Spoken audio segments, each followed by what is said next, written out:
અને હવે સીધા જ જઈએ સીએમ અને ડેપ્યુટી સીએમની સંયુક્ત પ્રેસ કોન્ફરન્સમાં। ખૂબ સંઘર્ષ કરવો પડ્યો અને આટલી બધી સંખ્યામાં કેસ આવશે એની કલ્પના નહોતી ને દરેક રાજ્યોમાં ખૂબ કેસોની સંખ્યા વધી, એને કારણે નાની મોટી સમસ્યાઓ પણ થઈ। ગુજરાતમાં આપણે ઝડપથી નિર્ણયો કરીને આ સેકન્ડ વેવમાં આપણે નિયંત્રણ કરી શક્યા અને આજે જે 14,500 કેસ આવતા હતા દરરોજના નવા, એ ઘટીને 450 સુધી આપણે પહોંચી ગયા છીએ। પરંતુ તજજ્ઞો, એક્સપર્ટ્સ, એ લોકોની હજુ પણ ધારણા છે કે થર્ડ વેવ આવશે અને એની પણ ચિંતા કરી તૈયારી કરવી જોઈએ। આપણે ગુજરાત સરકારે સેકન્ડ વેવ 450 કેસ મેં કીધું દરરોજના ત્યાં સુધી પહોંચ્યા છીએ, છતાં પણ બધું પતી ગયું છે એમ માનીને ચાલતા નથી। હજુ પણ આપણી બધી વ્યવસ્થાઓને આપણે જાળવી રાખી છે। એવી જ રીતે થર્ડ વેવનું પ્રિપરેશન, એનું એક્શન પ્લાન આપણે બનાવી દીધો છે અને એ એક્શન પ્લાન હોલિસ્ટિક, સર્વાંગી રીતે ટેસ્ટિંગથી શરૂ કરી અને ઠેઠ જેને કહીએ કે ઓક્સિજનથી માંડી અને હોસ્પિટલો સુધીની ચિંતા, હોસ્પિટલમાં સ્ટાફ અને પીડિયાટ્રિક આખી અલગ વ્યવસ્થા બનાવીને આ બધી વ્યવસ્થાઓનો જ્યાં શક્યતાઓ અને સંભાવના પડી છે કે આવું થશે, આવું થશે, આવું થશે, તો એની બધી તૈયારીનો આખો એક્શન પ્લાન છેલ્લા કેટલાક દિવસથી અલગ અલગ લોકો સાથે ચર્ચા વિચારણા કરીને અંતે સરકારે આજે એક્શન પ્લાન અમે જાહેર કરીએ છીએ। આપણે આશા રાખીએ, મને બરોબર યાદ છે કે જે દિવસે 1200 બેડ એ અંગેનો નિર્ણય કર્યો હતો, માર્ચ લગભગ 22-23 તારીખ હતી 2020, હું નીતિનભાઈ ત્યાં ગયા હતા ને પછી ત્યાં પ્રેસ કરી હતી, કીધું હતું કે આપણે ભગવાનને પ્રાર્થના કરીએ કે એક પણ બેડ ન ભરાય। હજી કોરોનાની શરૂઆત હતી, પણ થાય તો આપણી પાસે તૈયારી રહેવી જોઈએ અને એ રીતે આપણે 1200 બેડ ખૂબ ઉપયોગી બની આપણે હોસ્પિટલ બંને વેવમાં। એમ આજે પણ આપણે ભગવાનને પ્રાર્થના કરીએ કે ત્રીજા વેવ ન આવે, પણ આવે તો ગુજરાતની જનતાને બધી રીતે આપણે સલામત રીતે એમાંથી પાર પાડી શકીએ, એ પ્રકારનો વિચાર કરીને રાજ્ય સરકારે આજે ત્રીજા વેવની એક્શન પ્લાન આખો આજે આપણી સમક્ષ અમે મૂકી રહ્યા છીએ। હું આરોગ્ય કમિશનર શ્રીઓને કહું છું કે એનું પ્રેઝન્ટેશન પહેલા કરે, પછી નીતિનભાઈ માર્ગદર્શન આપશે, પછી આપણે ચર્ચા કરશું અને પૂરું કરશું।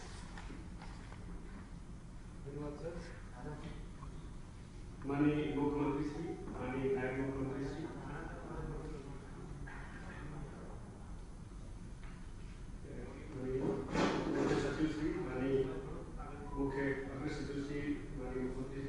બીજી લહેરમાં ઘણો સંઘર્ષ કરવો પડ્યો છે તેવું ત્રીજી લહેરમાં ન આવે તેવું મુખ્યપ્રધાન વિજય રૂપાણી કહ્યું। ત્રીજી લહેર આવવાની સંભાવના છે ત્યારે તેનો એક્શન પ્લાન તૈયાર કરવામાં આવ્યો છે તેવું વિજય રૂપાણી પ્રેસ કોન્ફરન્સમાં કહ્યું છે। આખી દુનિયા કોરોના સંક્રમણ સામે ઝઝૂમી રહી છે અને કોરોનાની બીજી લહેરમાં ગુજરાતે ઘણો સંઘર્ષ કરવો પડ્યો છે તેવું તેમણે કહ્યું હતું।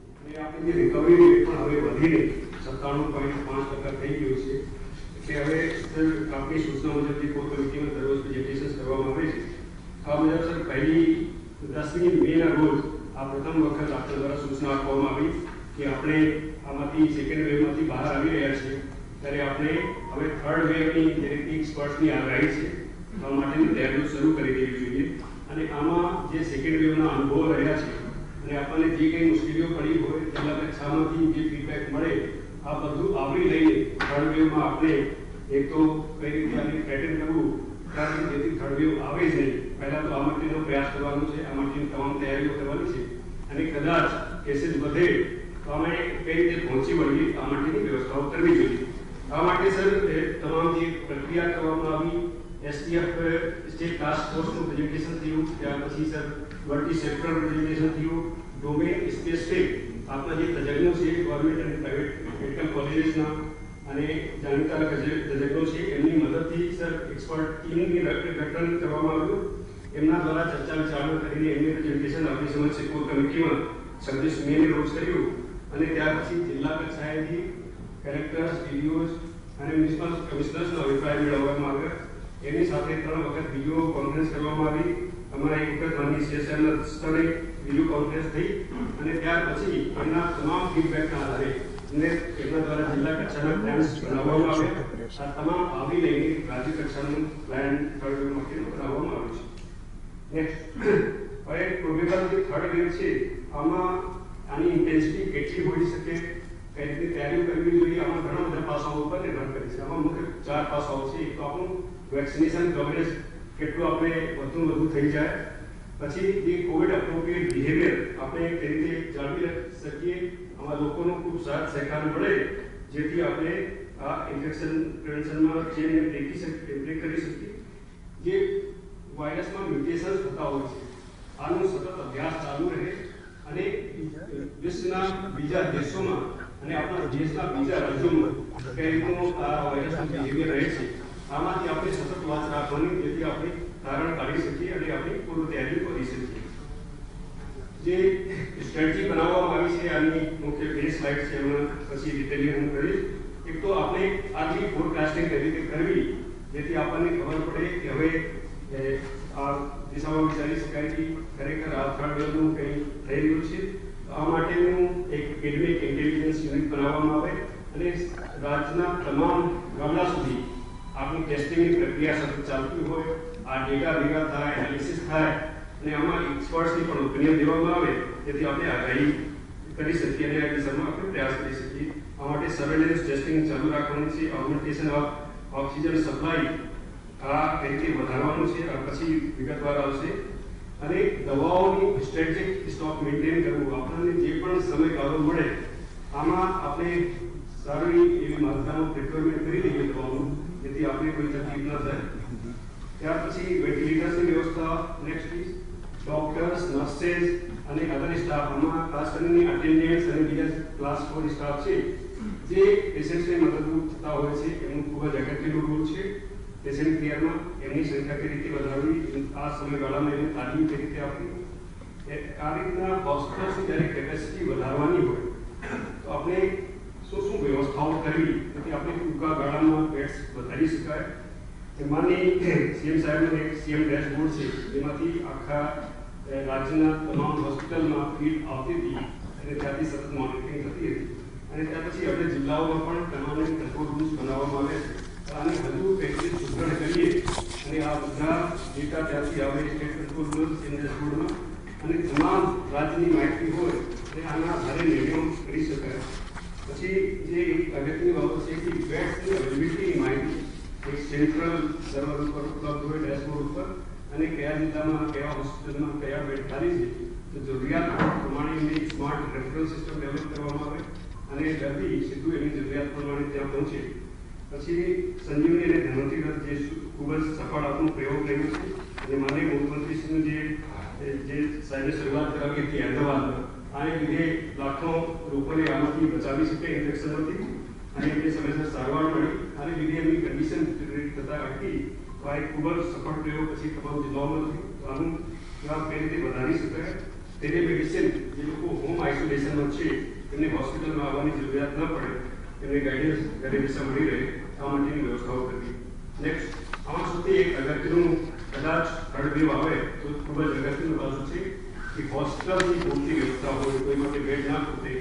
આ માટે આપણા રાજ્યમાં 2 હોસ્પિટલ્સ ટેમ્પરરી પણ બનાવવામાં આવ્યા। એક તો ધન્વંતરી હોસ્પિટલ અમદાવાદનું અને આ જે ફોટોગ્રાફ્સ આપણે લીધા છે મહાત્મા મંદિર ખાતે 900 બેડનું એક કોવિડ હોસ્પિટલ તૈયાર કરવામાં આવ્યું છે। આ માટેના બીજા હોસ્પિટલ્સ પણ બીજા જિલ્લાઓમાં બનાવી શકાય. આમાં મારી સીએમ સાહેબની સૂચના છે કે 500 અને 1000 બેડના હોસ્પિટલ માટેની પૂરી તૈયારી રાખવાની અને આ ટૂંકા ગાળામાં ઊભા થઈ શકે. આપણા જે ડેલી મેક્સિમમ કેસીસ સેકન્ડ વેવમાં આવ્યા આશરે 14,500 કેસીસ હતા, પણ આમાંથી પણ ડબલ કેસીસ કદાચ થાય આ માટેની આપણી તૈયારી રહેવી જોઈએ. એટલે 25,000 કેસીસ સુધી હવે આમાં લાસ્ટ ટાઈમ જે એક્ટિવ કેસીસ હતા પીકમાં આ 1 લાખ આશરે 1.5 લાખ જેવા હતા, તો 2.5 લાખ સુધી હોય અને પહોંચી વળવા માટે શું શું વ્યવસ્થાઓ જોઈએ. આમાં આપણે હોસ્પિટલ્સમાં 1800 જેવા હોસ્પિટલ્સ, આમાં મોટા નાના અને પ્રાઇવેટ હોસ્પિટલ્સનો પણ સમાવેશ થાય છે. આ સંખ્યા વધારીને 2400 કરવું. ઓક્સિજન બેડ્સ જે 61,000 સુધી કરવામાં આવ્યા હતા આ ચાલુ રાખવાના અને વધારાના 50,000 ઓક્સિજન બેડની વ્યવસ્થા કરવાની.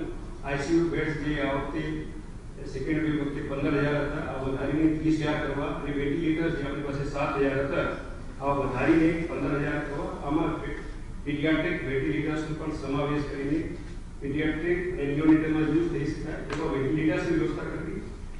નેક્સ્ટ, આમાં એક આગાહી એવી કરવામાં આવી છે કે 18 વર્ષથી વધારે જે પણ લોકો છે આ બધાનું વેક્સિનેશન થઈ રહ્યું છે. એટલે કદાચ મ્યુટેશન થાય અને 18 થી નીચે વયના બાળકોને ખાસ કરીને ઇન્ફેક્શન હોઈ શકે છે. કેમ કે જે લોકો વેક્સિનેટેડ થયા હોય આ સ્વાભાવિક છે, પ્રોટેક્ટેડ હોય અને એમને કદાચ ઇન્ફેક્શન થાય પણ તો પણ આ લોકોની કન્ડિશન સીધા જ જઈએ સીએમ અને ડેપ્યુટી સીએમની સંયુક્ત પ્રેસ કોન્ફરન્સમાં. થઈ શકે છે. આ માટેની તમામ વ્યવસ્થાઓ, આ માટે કોર કમિટી મંડળને સર્વે કર્યું કે તમામ જે આરોગ્ય વિભાગની પોસ્ટ છે, સેન્સર પોસ્ટ છે આ તાત્કાલિક ભરવી અને વધારાના પોસ્ટ જે જરૂરિયાત હોય કોવિડ માટે સર્જ રિક્વાયરમેન્ટ આ માટેની તમામ વ્યવસ્થાઓ કરવી. એમને કઈ રીતે કોન્ટેક્ટથી રાખવું કે સ્પેશિયલ પેકેજ રાખીને આપવું આ એક અલગથી નિર્ણય કરવામાં આવશે. ખાસ કરીને ક્લાસ 4 સ્ટાફ જે પેશન્ટ કેર માટે ખૂબ જ અગત્યની ભૂમિકા ભજવે છે આ સમયગાળામાં એની પણ પ્રોપર તાલીમ આપવી જેથી આ લોકો પેશન્ટને ખૂબ જ સારી રીતે મદદરૂપ થઈ શકે.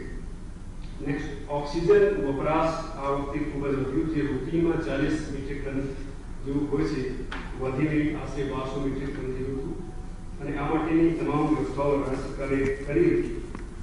પરંતુ બીજા રાજ્યોમાં પણ માંગ વધતા એક સેન્ટ્રલ ગવર્મેન્ટ દ્વારા કેપ મૂકવામાં આવી હતી.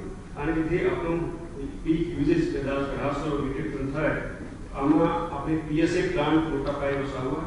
આમાં 300 મેટ્રિક ટનથી વધારે ક્ષમતા પીએસએ પ્લાન્ટ્સમાં રાખવામાં આવે. આમાં કેન્દ્ર સરકારની પણ ખૂબ જ સારી રીતે મદદ મળી રહી છે અને સરકારે પણ નક્કી કર્યું છે કે તમામ માન્ય ધારાસભ્યો સંસદ સદસ્યોને આ છૂટ આપવામાં આવે કે આ માટે આ ગ્રાન્ટ વાપરી શકાય છે અને સીએસઆર ફંડમાંથી મોટા પાયે પીએસએ પ્લાન્ટ્સ બનાવવામાં આવી રહ્યા છે. સર, આપણી સૂચના મુજબ મિનિમમ 300 મેટ્રિક ટનની વ્યવસ્થા થઈ રહી છે. કદાચ ટૂંક સમયમાં તૈયાર થઈ જશે અને જે એડિશનલ ઓક્સિજન મેડિકલ ઓક્સિજન આપણી ગુજરાત સરકારની જે પીએસયુ છે આમાં કોન્ટ્રીબ્યુટ કરે તો આપણે સર્ચ જે રિક્વાયરમેન્ટ થશે 1800 મેટ્રિક ટન ત્યાં સુધી આપણે પહોંચી વળીએ. આજની તારીખે સર આપણી પાસે ઓક્સિજન કોન્સન્ટ્રેટર્સ પણ કેન્દ્ર સરકારમાંથી ડોનેશનથી અને અહીંયા લોકલ પ્રિક્યોરમેન્ટમાંથી પણ મોટા પાયે આવી રહ્યા છે. તો આ સંખ્યા 10,000 કરવામાં આવે તેથી આ સ્મોલ ફેસિલિટીઝમાં પણ યુઝ થઈ શકે. એક રાજ્ય કક્ષાનું જે કંટ્રોલ રૂમ બનાવવામાં આવે અને જિલ્લા કક્ષાઓમાં પણ તમામ જગ્યાએ કંટ્રોલ રૂમ હોય. આમાં ડિસ્ટ્રિક્ટમાં સર્વેલન્સ ટીમો કામ કરતી હોય. દરેક ગામમાં એક મિનિમમ નંબર ઓફ ટેસ્ટ ચાલુ રહે અને ઓપીડી અને આઈપીડી ડેટા નું તમામ એનાલિસિસ કરીને અમારા જે પીએસએમ ડિપાર્ટમેન્ટ હોય છે મેડિકલ કોલેજમાં એના અધિષ્ઠાને આ ટીમો કાર્યરત થાય અને તમામ જિલ્લાઓમાં સતત વાસ રાખવામાં આવે. કોઈ પણ સિગ્નલ હોય કે ત્યાં કેસીસ વધી રહ્યા છે તો આપણે તાત્કાલિક ત્યાં પગલાં કરવામાં આવે અને આમાં તમામ એમ્બ્યુલન્સીસ આ કંટ્રોલ રૂમથી કનેક્ટેડ હોય. દરેક હોસ્પિટલ માટે એક નોડલ ઓફિસર હોય અને બેડ અવેલેબિલિટી પોઝિશન ડિસ્પ્લે કરવામાં આવે જેથી કોઈને વેઇટ ના કરવી પડે અને તેમને તાત્કાલિક સારવાર મળી રહે. સાથે સાથે એક મિનિટ, આમાં જે આ વખતે સેકન્ડ વેવમાં મોટા શહેરોમાં હોસ્પિટલ બેડ ક્યાં છે ખાલી ક્યાં છે નથી એ જે સમસ્યા થઈ હતી એને પહેલેથી જ કમાન્ડ એન્ડ કંટ્રોલમાં આપણે બધું લાવીને ઓનલાઈન બધા પોતે જોઈ શકે કઈ હોસ્પિટલમાં બેડ ખાલી છે, મારે ક્યાં જવું છે, કઈ ગામમાં કેટલી બેડ ખાલી છે, કેટલી ભરાયેલી છે, એમ્બ્યુલન્સ પણ આખી એમાંથી જ કંટ્રોલ થાય, એટલે લોકોને તકલીફ ન પડે એનો બહુ મોટો વિચાર કરીને આખો CCC state level, CM dashboard state level અને જિલ્લા લેવલ અને હોસ્પિટલ પણ સીધી કનેક્ટ હશે આમાં. એટલે દરેક હોસ્પિટલમાં દરરોજ રિયલ ટાઈમ અપગ્રેડેશન આવશે કે ભાઈ અત્યારે અમદાવાદની ફલાણી હોસ્પિટલમાં કેટલા બેડ ખાલી છે, તો એ તમે જોઈ શકો, તમે નિર્ણય કરી શકો કે ભાઈ કોને ક્યાં સારવાર લેવા જવું છે. એ પ્રકારનું પણ એડવાન્સ પ્લાનિંગનું તૈયારી ચાલે છે. આગળ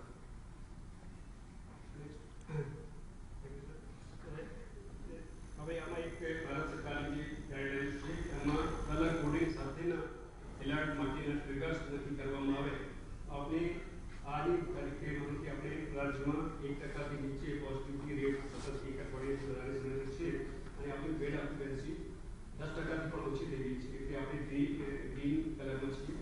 પણ કદાચ કેસીસ વધે તો 1 થી 2% પોઝિટિવિટી રેશિયો હોય અને 10%થી વધારે પરંતુ 20%થી ઓછું બેડ ઓક્યુપન્સી હોય તો આપણે કઈ રીતનું રિસ્ટ્રિક્શન્સ લાવવું જોઈએ, કઈ રીતની તૈયારીઓ કરવી જોઈએ તો આપણે કેસીસમાં કંટ્રોલમાં લાવી શકાય. આ રીતના ટ્રિગર્સ હોય આપણે શું એક્ટિવિટી કરવાની, તો આ તમામ લોકોને ખબર હોય કે આપણે ગામડામાં હોય કે શહેરમાં હોય કે આપણે કદાચ કેસીસ વધી રહ્યા છે તો અમારે વધારે ચિંતા કરવાની જરૂરિયાત છે, વધારે કાળજી લેવાની જરૂરિયાત છે જેથી આ ચેનને તરત જ બ્રેક કરી શકાય અને થર્ડ વેવને અટકાવી શકાય.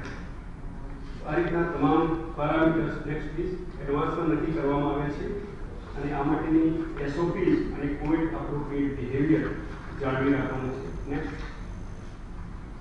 હવે એક આપણે તમામ જિલ્લાઓમાં એપિડેમિક ઇન્ટેલિજન્સ યુનિટ જે સતત અભ્યાસ કરતી હોય પીએસએલ ડિપાર્ટમેન્ટ હેઠળ અને રાજ્ય કક્ષાએ પણ એપિડેમિક ઇન્ટેલિજન્સ યુનિટ બનાવવામાં આવશે અને આ અર્લી વોર્નિંગ જે તમામ ડેટા એનાલિસિસ કરીને એ અર્લી વોર્નિંગ અને ફોરકાસ્ટિંગનું કામ કરશે. એટલે આપણે કોઈ પણ ગામડામાં પણ નાના ચેન્જીસ હોય તો આના આધારે આપણને ધ્યાનમાં આવે અને તાત્કાલિક કાર્યવાહી હાથ ધરી શકાય.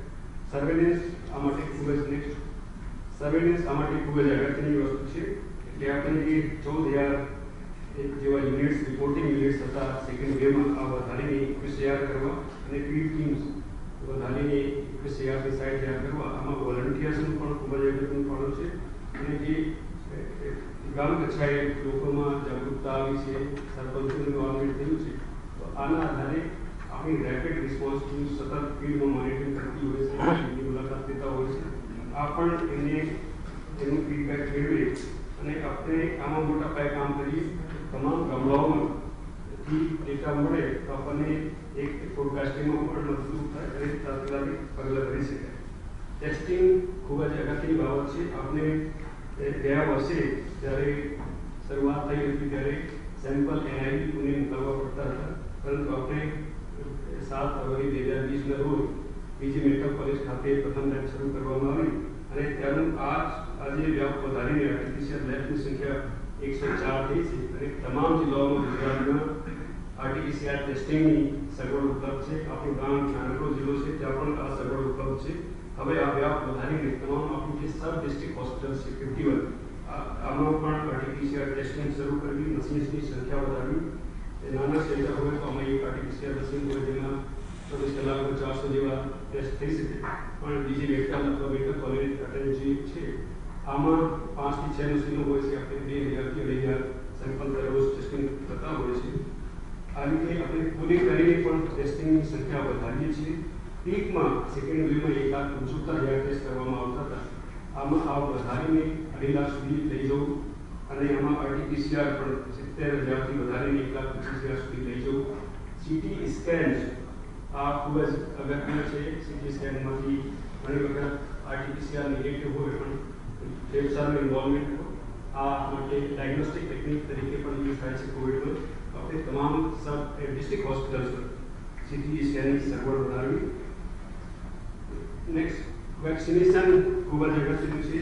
આપણે જણાવતા આનંદ થાય છે કે ગઈકાલે આપણે ગુજરાતે 2 કરોડ ડોઝેસ એડમિનિસ્ટર કરવાનું લક્ષ્યાંક પૂરું કર્યું છે અને આપણે પર મિલિયન પોપ્યુલેશનની દ્રષ્ટિએ જોઈએ તો ગુજરાત દેશમાં પ્રથમ સ્થાને છે એડમિનિસ્ટર કરવામાં વેક્સિન અને આપણે હેલ્થ કેર વર્કર્સ અને ફ્રન્ટ લાઇન વર્કર્સના વેક્સિનેશનમાં પણ આપણે પ્રથમ સ્થાને છીએ. અત્યાર સુધીમાં 45 વર્ષથી ઉપરના આપણે એલિજિબલ જે એજ ગ્રુપ છે આમાં 54% વેક્સિનેશન ફર્સ્ટ ડોઝ થઈ ગયું છે અને જે 18 વર્ષથી ઉપરના 18 થી 44 એજ ગ્રુપ માટે પણ અમારે 2 મહિનાથી શરૂ કરવામાં આવ્યું. આ શરૂઆતમાં 10 જિલ્લાઓમાં હતું અને ત્યાર પછી યુટિલાઇઝ કરીને તમામ જિલ્લાઓમાં શરૂ કરવામાં આવ્યું છે. આમાં એની વસ્તીના 12% એ ફર્સ્ટ ડોઝ આપવામાં આવી છે.